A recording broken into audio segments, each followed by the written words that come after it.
Sonic the Hedgehog. I'm sure he's a character that needs no introduction. Well, maybe nowadays he does, but in all seriousness, the Blue Hedgehog is one of the most popular video game characters to ever exist, appearing in comics, movies, and things that don't even have his name on it. Now, what I'm going to look at today is an episode from the Sonic X anime, which premiered in 2003 in Japan and across the world the same year. The show ran for 3 seasons by Studio TMS Entertainment. Sonic X, for the first time, I thought was the definitive Sonic animated series. Not saying I didn't like the shows that came before, well, for the most part. I felt like Sonic X truly captured the characters as they were in the video games. Hell, the Japanese voice actors were carried right from their games to dub the show.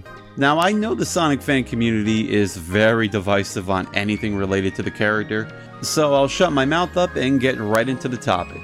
In episode 23 of the anime, Sonic and friends go to a movie studio. Dr. Eggman, the main antagonist, breaks the scene and sends a robot to chase Sonic around. In one instance, we see Sonic run past a film set making a Kaijuu movie. And lo and behold, the monster is Reptar if Legendary remade him. But look, by getting burnt, he's now a charcoal gray like Godzilla. Okay, but in all seriousness, let's get to the real episodes. Those being episode 47, the Great Decisive Battle on Latitude Zero, or Map of Mayhem for the dub, and the following episode titled Sonic vs. the Monster from Underground, or the Volcanic Venture for the dub. These both premiered on February of 2004 in Japan and the rest of the world that following year. Let's start with episode 47. Now, I haven't watched Sonic X in a long time, but my god has this show not aged well. I know I just recently praised it, but just look at all the wonky drawings for this episode. The crude animation doesn't really do it any favors either. I'm sure the entire series isn't like this, I just probably picked a bad episode.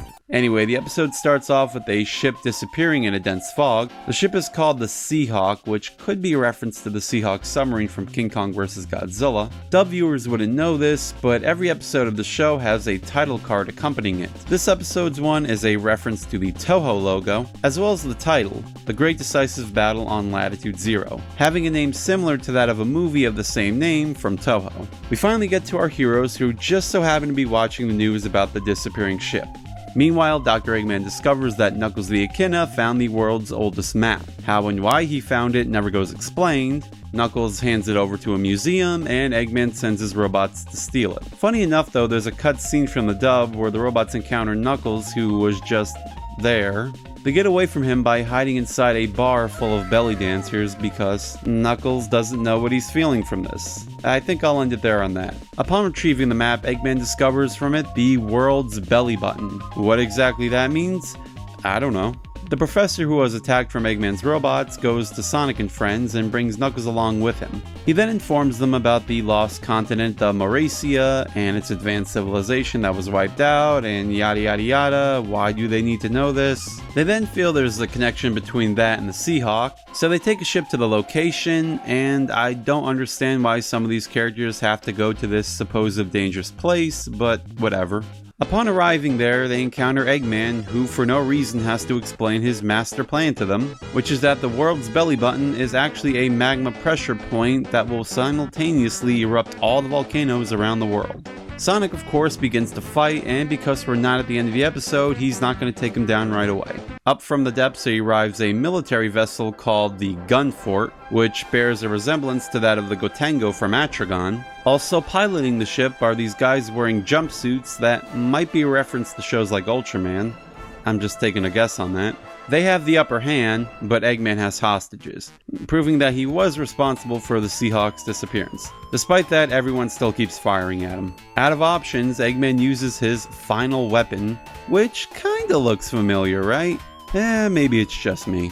Sonic and Knuckles stop him with some random team attack from out of nowhere, and the hostages manage to escape and trap Eggman. But the good doctor manages to escape himself by muttering some nonsense about emeralds on the ceiling. I don't know how a large man and 2 robots managed to get away in a small room so effortlessly like that. Also, Rouge the Bat here is the only one who gets scolded for this, even though we saw like a second ago these guys were just holding Eggman at gunpoint.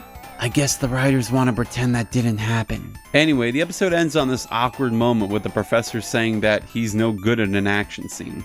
The characters just stare at him on that comment and walk away without saying a thing. I don't know why, but I find this hilarious. Not really much else to say in this episode, so let's move on to episode 48. This is the episode I really wanted to talk about due to it including monsters that are based on Toho Kaijuu.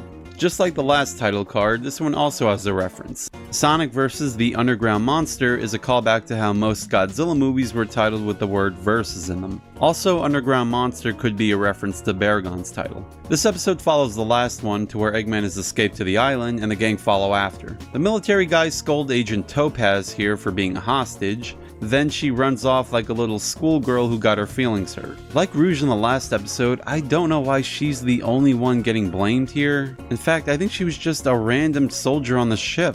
This guy's the captain. How come he's not getting scolded? Anyway, the butler goes to cheer her up by showing off his superhuman abilities and miraculously finds some sort of gem the Morassian people used to have. Meanwhile, Eggman is setting up his plan and the heroes along with this turd are following to catch him. At least that's what I think they're doing. Also, for those unfamiliar with the show, there's this character named Chris Thorndike, who I don't think any Sonic fan would argue that he is the most unlikable, hated character, not just in the show, but the entire franchise, because of how he always gets his way and gets in the way. I could go on a rant about him, but that's not what this video is about, so let's get back to the episode. For a while the show goes into this little montage of Sonic, Knuckles, and Rouge cutting through the underground caves to try and catch up with Eggman. How a big boy like Eggman got through some of these places is a mystery in and of itself. But it mustn't have been a problem for him, since when we cut to him he's lounging around, but we're not there yet. The characters find a way to surface, and by doing so they find the lost ruins of Morasia. The same time Tails and Chris find it by flying, meaning the whole montage was just a waste of time. The professor then gives us some history pep talk about the Morassians again, but some dialogue says that a dragon wiped the colony out, which might hint at Godzilla appearing? Huh? Anyway, we're now at Eggman, who is hungry, so he sends his robot slaves over to go find him a meal. While doing so, they find a huge slug, which could be a reference to the Toho film Prophecies of Nostradamus. I also see a little bit of Nemigun in there, but both these guesses are just a huge stretch on that. Feeling that Eggman may not want to eat slug, they keep searching and come across a giant apple. As they're about to pick at it, they find that the huge fruit was just a giant Mothra-like creature's antenna. The scene is played out similar to one in Son of Godzilla. Anyway, the not Mothra chases the robots, who run right into the direction of Sonic and the gang, who do nothing but just stare there dumbfounded at what they're looking at. And Chris, the only one of these characters, actually tries to do something about it. He throws a rock to try and get its attention away from the robots, but yet runs along with them. What was the point? What's Sonic and the others doing? Just standing around still? They must be, since they're not doing anything to help. They get away by miraculously falling in a pit and escaping. Meanwhile, Sonic and the others finally decide to move, and Sonic, the fastest thing alive, I guess decided he wanted to walk today. The pit crew falls right to where Eggman is because the writers want to keep the show moving. We then find out that the island on this exact day is going to explode. So the characters have to race to find Chris. Bokun, one of Eggman's robots, stumble across a statue that might be a Godzilla-like creature, though we'll never know since the show doesn't care to explain. Out of nowhere comes a Mothra-like machine who attacks everyone. Eggman just up and leaves, and Sonic and friends come to fight it, in which none of their attacks work. But thanks to Eggman's bomb he left behind, the characters win the day and escape the island. And oh, I forgot some of these characters came. Exactly what are they doing there again? Like, at all? My god, is this episode all over the place. Some characters go in one direction to which another character went, but end up in a completely different location. Some characters come along for the ride just to literally do nothing but spectate, and some characters just flat out disappear. As for the Kaijuu aspect, it might seem a little random that this Sonic anime just made a two-parter as a reference to Godzilla and Toho sci-fi flicks, but if you really think about it, these episodes aired in 2004, the same year as Godzilla Final Wars was to be released to celebrate the 50th anniversary of the character. So I want to say it's not completely out of the blue. The Mothra creature, I have no idea why it's there and what its purpose was. I know Mothra is a popular kaiju, so maybe it's just there for that. And in case some smart guy comes and mentions it, yes, I know this thing has a name, but I don't know how to pronounce it, and I'm not even gonna try. The decision to include a Mothra-like robot might not be as random as you might perceive it at first, for two reasons. One, if you don't know, Sonic mainly battles machines. And if they had to use a Toho mech that's not a doppelganger, and that people wouldn't care that much for, Mothra I can see being a good choice for that matter. And reason 2.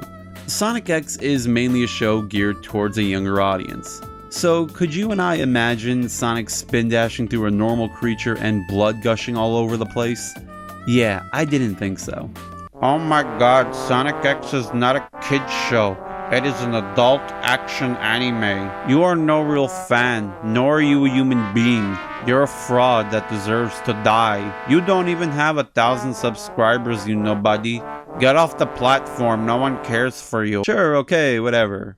Anyways guys, thanks for watching and stay subscribed for more kaiju videos. 集めてゴジラの怪獣とジェネレーションズの怪獣が夢のコロシアムで戦うのだ。あなたが育てた怪獣がドリームキャストで大暴れ。